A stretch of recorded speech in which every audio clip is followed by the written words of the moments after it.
but it could also refer to someone else. So now you're getting a little more abstract. It covers more people, right? Now you can say, well, the guy's Asian. Well, okay, well, that covers a lot more people, but not everyone, right?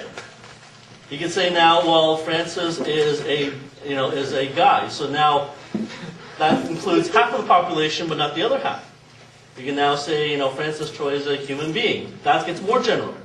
So the idea is that the latter abstraction is this idea that the Bible is written in a specific context, right?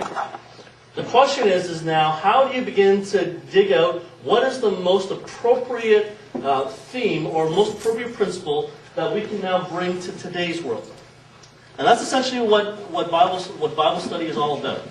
How can we take Scripture when we read about stuff like, when you start reading about figs and pomegranates and stone markers and all this kind of stuff that really in today's world makes no sense at all.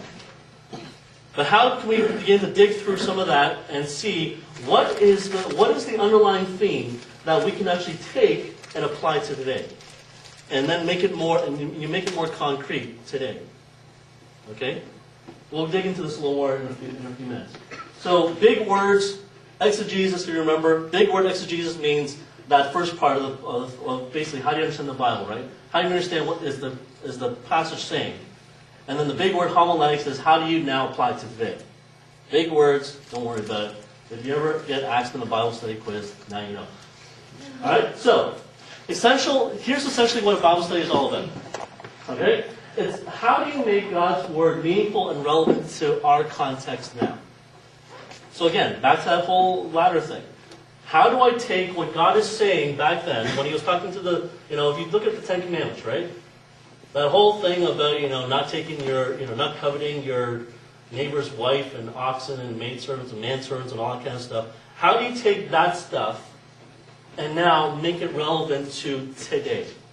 Because I'm guessing most of you don't have maidservants and manservants and oxen, and I'm hoping you're not coveting your neighbor's wife because then we'll get some other issues. But right? That's essentially it's this whole idea. How can I help this person, someone else, a friend of yours, to understand what God's truth is in this passage? Okay? And so you can even look at Bible study almost as if sometimes when you and your friends are hanging out for bubble tea, right, and then someone asks you a question. What does God mean when He says this? Right? What is God talking about when, let's say, this whole idea of taking a day off on Sunday? What's that all about?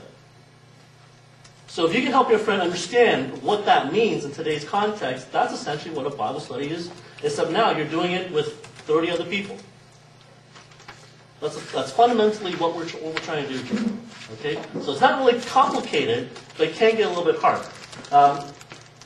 The thing is that, especially when you do it with a big group, right, now you've got to be creative and you've got to be more intentional about what you're trying to get at and what you're trying to do.